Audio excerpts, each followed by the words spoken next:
नमस्कार दोस्तों, marathon competition classes के यूट्यूब चैनल पर आपका हार्दिक स्वागत है। मैं रंजन सिंह आपको हिंदी की क्लासेस देने का प्रयास करूंगा और जो हिंदी जो पूछी जाती है विभिन्न प्रतियोगी परीक्षाओं में, उसको मैं सिलसिलेवार जैसा उसका सिलेबस है उस तरीके से आपको पढ़ाने का प्रयास करूंगा। और हिंदी की शुरुआत जो है वो आज मैं आपके लिए लेकर आया हूं, उसको मैं बताऊंगा कि हिंदी का कैसे शुरुआत होती है, कैसे आपको हिंदी को कैसे पढ़ना है और आगे कैसे उसके लिए बढ़ना है। क्योंकि हिंदी की शुरुआती क्लास आपके लिए बहुत मायने रखती है। क्योंकि हिंदी अगर आप बोलना जानते हैं तो यही मात्र एक उद्देश्य नहीं है कि आप बोलते हो, आपको अच्छी तरीके से उसको समझना, उसको उच्चारण करना और अच्छी तरीके से लोगों को समझाने का आना चाहिए। तभी आप जो है हिंदी को बेहतर तरीके से समझ पाएंगे और अपनी प्रतियोगी परीक्षाओं में उसका इस्तेमाल कर पाएंगे। क्योंकि हिंदी एक प्रैक्टिकल भाषा है, आप उसको पढ़ रहे हैं, देख रहे हैं, सीख रहे हैं, बचपन से सीख रहे हैं, तो आपको कैसे उसको समझना है और कैसे उसको आपको प्रतियोगी परीक्षाओं में उसका इस्तेमाल करके अच्छे नंबर ले करके और मेरिट में आना है, ये आपको देखना पड़ेगा। तो उसके लिए मैं आपके लिए हिंदी की क्लास लेकर आया हूँ। हिंदी में कुछ चीज़ें आपको बताने का प्रयास करूँगा, जैसे कि मैंने आपके सामने कुछ एक डायग्राम बना के रखा हुआ है, वो आप देखिए उसमें क्या चीज़ें हैं, आपको सब समझाने का मैं प्रयास करूँगा। देखिए हिंदी क्या है। हिंदी सबसे पहले कुछ मैं आपको एक चीज़ बता देता हूँ कि एक क्वेश्चन आता है शुरुआत में कि हिंदी संविधान में निहित है, कहाँ पर है। तो हिंदी जो है अनुसूची 8 में भाग 17 में निहित है। हो सकता है ये क्वेश्चन कभी कदार हिंदी में ये पूछ लेते हैं, तो ये आपको जानना बेहद ही जरूरी है। चलिए, ये तो खैर छोटी सी बात हो गई जो कभी कदार क्वेश्चन आ जाता है, ये आपको जानना जरूरी है। अच्छा, हिंदी में आप देख रहे हैं कि मैंने लिखा हुआ है हिंदी जो है वो भाषा है। भाषा कैसे बनी है? भाषा बनी है भाष धातु से। भाष धातु क्या होती है? क्रियाओं का मूल रूप। जो क्रियाओं का मूल रूप होती है वो धातु कहलाती है। तो ये एक भाष धातु से निर्मित हुई है। अच्छा, उसके बाद इस भाष में एक आ प्रत्यय का इस्तेमाल हुआ है। ये सारी चीज़ें ये सारी जो चीज़ें हैं, मैं पेन ले लेता हूँ। ये सारी जो चीज़ें हैं, प्रत्यय, धातु और स्त्रीलिंग, लिंग लिखा हुआ है ये, और क्रिया क्या है, मूल रूप क्या है, ये मैं आपको आगे आने वाली क्लासों में बताऊंगा और समझाऊंगा बेहद अच्छी तरीके से कि ये क्या चीज़ें हैं, स्वर क्या है, व्यंजन क्या है, वर्ण क्या होता है। ये सारी चीज़ें मैं आपको आगे आने वाली क्लासों में बहुत अच्छे तरीके से बताऊंगा। इसके लिए आपको बने रहना है और मैं आपको बीच में ही बता रहा हूँ, इस चैनल को भी आपको सब्सक्राइब करना है और जो घंटी का बटन है उसको भी दबाते रहना है, ठीक है, ताकि जो आपको है नोटिफिकेशन मिलता रहे और आप जो है उसको जो भी आगे की क्लासेस हों उसको आप देखते रहें। चलिए, यहाँ पे हम हैं हिंदी को समझ रहे हैं। अच्छा, जो पहली चीज़ मैं एक चीज़ और बताना चाहूँगा आपको, हिंदी जो है वो लिखी जाती है बाएँ से दाहिने की ओर। किधर लिखी जाती है? बाएँ से दाएँ की ओर, ठीक है, बाएं से दाएं की ओर लिखी जाती है। तो ये जो लिखने का तरीका है इसको बोलते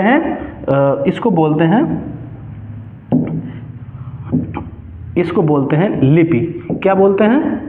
लिपि। और लिपि कौन सी है हमारी? देवनागरी लिपि है। कौन सी लिपि है?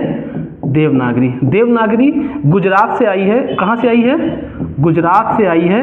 और उसका जो उद्गम जिन्होंने इसको निकाला है वो गुजरात के नागर लोगों ने इसका जो है विकास किया और उसके बाद हिंदी को इसको लेखन की शैली जो थी उन्होंने देवनागरी रूप रखा। देवनागरी नाम क्यों रखा? क्योंकि ये नागर लोगों का है और हिंदी जो है वो देवों की भाषा मानी जाती है, इसलिए इसका नाम देवनागरी रखा है।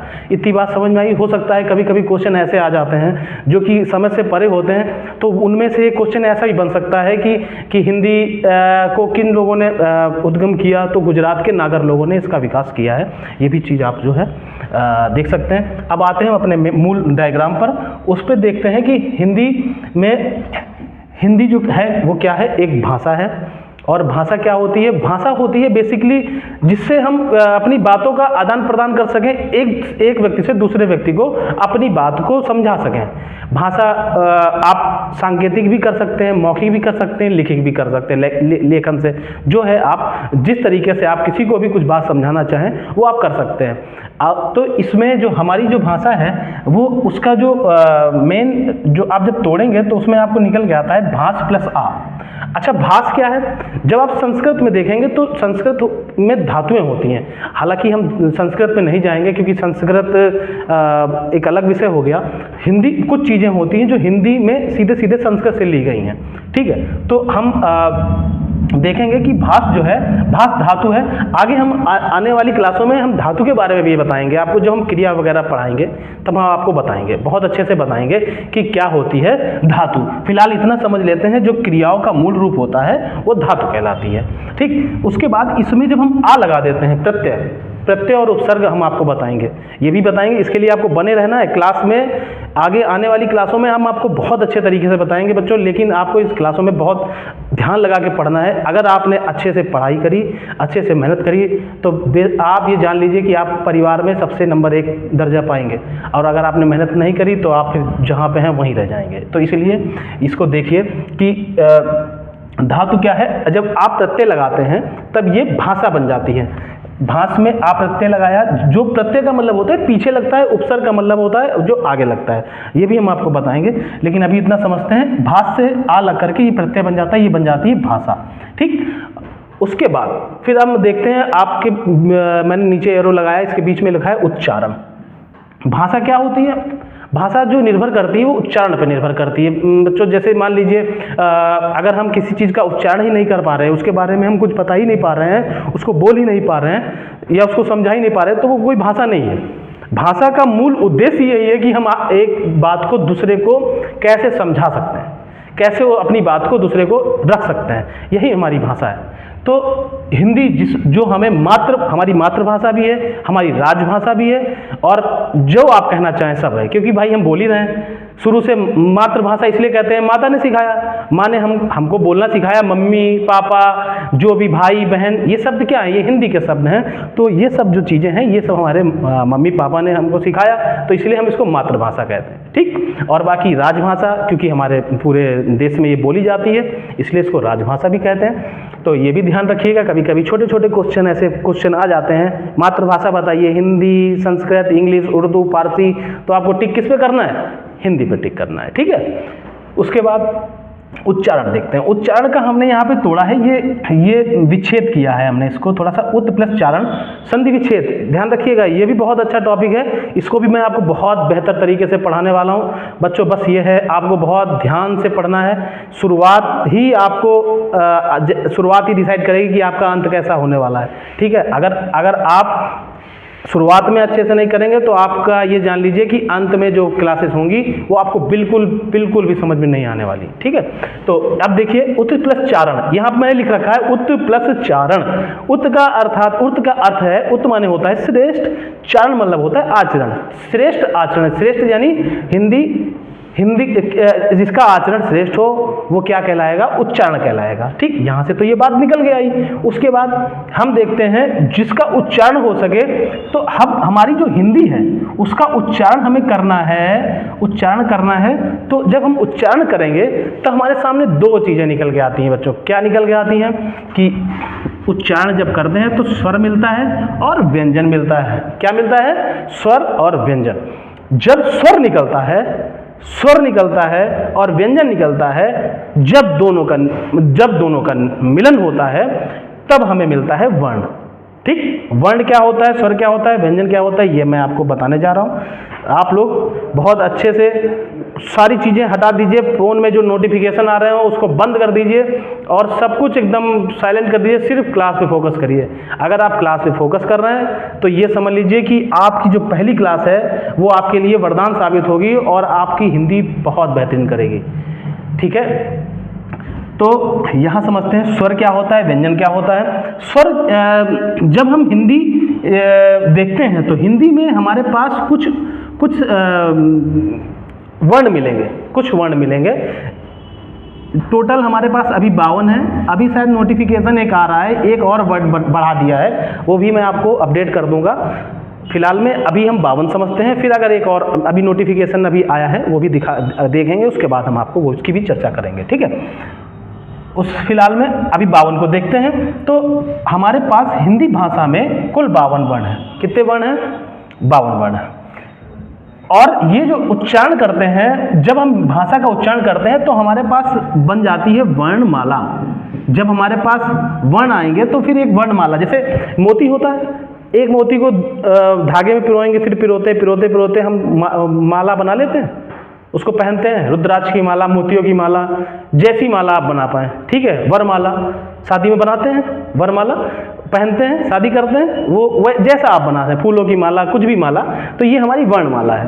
तो हमने अच्छा वर्णमाला क्यों कहते हैं? माला कहने का भी एक कोई कारण ये नहीं है कि माला ऐसे ही बोल दिया गया हो। माला कहने का उद्देश्य कुछ और है।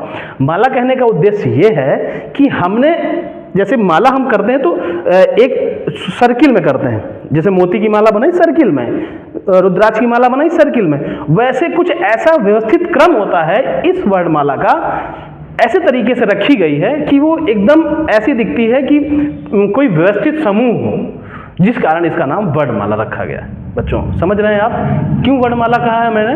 क्योंकि ये एक ऐसा व्यवस्थित समूह है जिसके कारण इसको माला शब्द देना पड़ा, माला शब्द देना पड़ा। वर्णों का समूह वर्णमाला कहलाता है, ठीक है। ये कई तरीके से व्यवस्थित करा गया है। किस तरीके से करा है ये भी मैं आपके लिए बता रहा हूँ। बहुत मैं आगे आपको इतना जबरदस्त तरीके से पढ़ाने वाला हूँ बच्चों की आप बिल्कुल हिंदी समझ लीजिए कि हमारी तरफ से निश्चिंत हो जाइएगा कि हिंदी में आपका कोई क्वेश्चन छूटने वाला है। मैं आपके दिमाग में बिल्ड कर दूंगा कि हाँ सर ये क्वेश्चन आपने उस दिन बताया था, मैंने ऐसे टिक कर दिया, ठीक है। चलिए स्वर मैं बताता हूं, स्वर क्या होता है, व्यंजन क्या होता है। स्वर जो होता है बच्चों, स्वर जो होता है जो स्वयं से उच्चरित होता है, स्वयं से उच्चरित। अभी देखिए मैं उच्चारण की बात कर रहा हूं, जो उच्चारण से दो चीजें निकल के आई, तो स्वयं से उच्चरित है ना। स्वयं से क्या उच्चरित होता है? जो चीजें स्वयं से उच्चरित हो रही। अब भाई उच्चरित मतलब जो निकलना, ठीक है। हम कुछ बोल रहे हैं, ये उच्चारण है। क्या बोल रहे हैं? सब उच्चारण है, ठीक है। जो भी बात कर रहे हैं उच्चरित कर रहे हैं, मतलब अपनी जो ध्वनि है, अपनी जो बोलने की शैली है, उससे हम उच्चारण कर रहे हैं। तो क्या निकल के आ रहा है? स्वर और व्यंजन, वर्ण बन रहा है बेसिकली। तो ये दो भागों में होते हैं, स्वर और व्यंजन। स्वर में क्या है कि जो स्वयं से उच्चरित होते हैं। अब स्वयं से कौन उच्चरित हो रहा है? स्वयं से वे वर्ण हैं, वे वर्ण उच्चरित हो रहे हैं जिसको किसी की भी बैसाखी की जरूरत नहीं है, किसी भी चीज की बैसाखी की जरूरत नहीं है, वो अपने आप स्वयं से उच्चरित होते हैं। इसकी भी मैं आपको इसकी भी मैं चर्चा करूंगा कि स्वयं से कौन से उच्चरित होते हैं। ये फिलहाल आपके लिए ये समझने की के लिए सफिशिएंट है कि वे ध्वनियाँ जो स्वयं से उच्चरित होती हैं, वे ध्वनियाँ जो स्वयं से उच्चरित होती हैं क्या कहलाती हैं? स्वर कहलाती हैं। बच्चों एक बार आप फिर से मैं रिपीट कर रहा हूँ आपके लिए, वे ध्वनियाँ जो स्वयं से उच्चरित होती हैं क्या कहलाती हैं? स्वर कहलाती हैं। समझ में आई बात? ठीक है, अब आगे बढ़ते हैं, व्यंजन समझते हैं। व्यंजन क्या होता है? वे ध्वनियाँ जिनके उच्चारण के लिए हमें किसकी आवश्यकता पड़ती है? स्वर की आवश्यकता पड़ती है। किसकी आवश्यकता पड़ती है? स्वर की आवश्यकता पड़ती है। क्या कहलाती है? व्यंजन कहलाती है। व्यंजन क्या कहलाती है? व्यंजन। व्यंजन खाने वाला व्यंजन नहीं, ये व्यंजन दूसरा व्यंजन है, ठीक है। इसको भी मैं आपको बहुत अच्छे से दिखाने वाला हूँ बच्चों, ठीक। तो स्वयं से जो उच्चारित हो रहे हैं वो क्या कहला रहे हैं? स्वर कहला रहे हैं। और जिनके लिए बैसाखी लगानी पड़ रही किसकी? स्वर की, वो क्या कहला रहे हैं? व्यंजन कहला रहे हैं।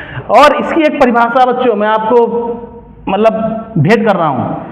पदांत स्वर, क्या? पदांत स्वर क्या कहलाते हैं?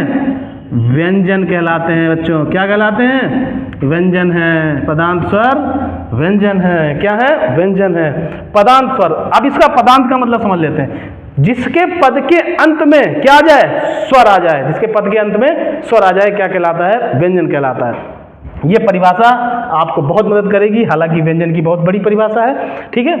अब इस स्वर और व्यंजन से मिलकर के हमने क्या बनाया बच्चों? वर्ण बनाया। जैसे स्वर में हम आपको कुछ एग्जाम्पल देते हैं। स्वर में हमारे पास क्या है? आपने बहुत बचपन से पढ़ रखा है, उसको देखते हैं। जैसे हमारे पास स्वर में क्या है?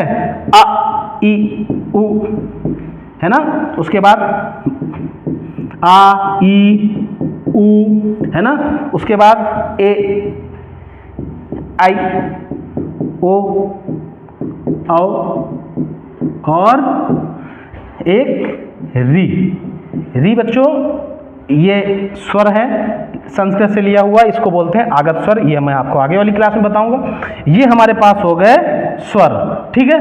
उसके बाद इन सब की मदद से, इन सब की मदद से बच्चों, इन सब की मदद से जो ध्वनियां बनेंगी वो व्यंजन कहलाएंगी। जैसे अब ये है बच्चों, देखो ये मैंने लिखा क्या, का, लेकिन इसको पढ़ नहीं सकते, क्यों? क्योंकि नीचे हलंत लगा है। अगर हलंत हटा दें बच्चों, अगर हलंत हम इसके से नीचे से, इसके नीचे से हलंत हटा दें बच्चों, इसके नीचे से हलंत हटा दें तो ये क्या है, ये पूरी ध्वनि है जिसको हम बोलते हैं व्यंजन, ठीक। इसके नीचे हमने हलंत लगा दिया बच्चों, तो ये क्या है, ये अभी ध्वनि है। क्या है ये है अभी सिंगल ध्वनि। क्या है बच्चों, ध्वनि। और जब इसको प्राण स्वरूप, क्या प्राण स्वरूप, इसकी प्राण, इसको आत्मा देनी है। स्वर क्या है, आत्मा है। क्या है, आत्मा। समझ रहे हैं बच्चों, स्वर क्या है, आत्मा। हमारी जो आत्मा हमारी अंदर जो है वो स्वर है, और हम क्या दिख रहे हैं, हम एक तरीके से व्यंजन। अगर हमारे पास आत्मा नहीं है तो कुछ नहीं है ना। उसी तरीके से अगर हमारे पास ये स्वर ना हो तो हमारे लिए ये ध्वनियां है बेकार। इसको आप बोल भी नहीं सकते, इसका उच्चारण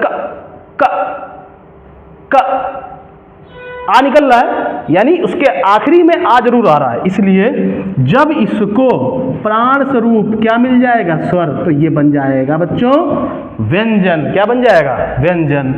समझ में आ गई बात, इतनी बात समझ में आ गई, स्वर क्या है, व्यंजन क्या है। आगे आने वाली क्लास में बहुत अच्छे से मैं आपको बताऊंगा, बहुत अच्छे से स्वर क्या है, व्यंजन क्या है। ये तो अभी मैं आपको सिंपल सा थोड़ा सा परिचय दे रहा हूँ, ताकि आपको चीज़ें जो है बहुत अच्छे से समझ में आए, क्योंकि ये भी जानना बेहद जरूरी है। नहीं जानेंगे तो अंधकार में रहेंगे। अंधकार से निकालने का किसका काम है, हमारा काम है।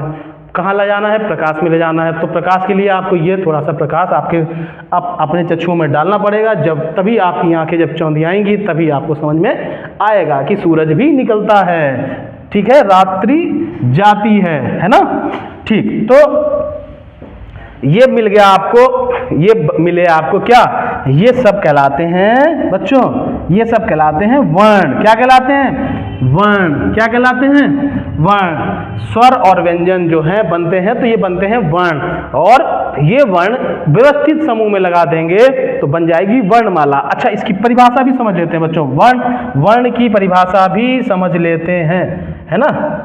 वर्ण की परिभाषा दिख रहा है आपको, थोड़ा सा ऊपर कर लेते हैं ना।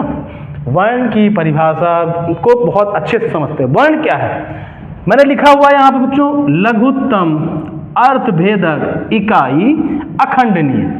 अब इसको थोड़ा सा मैं परिभाषा में मैं ढाल दूं।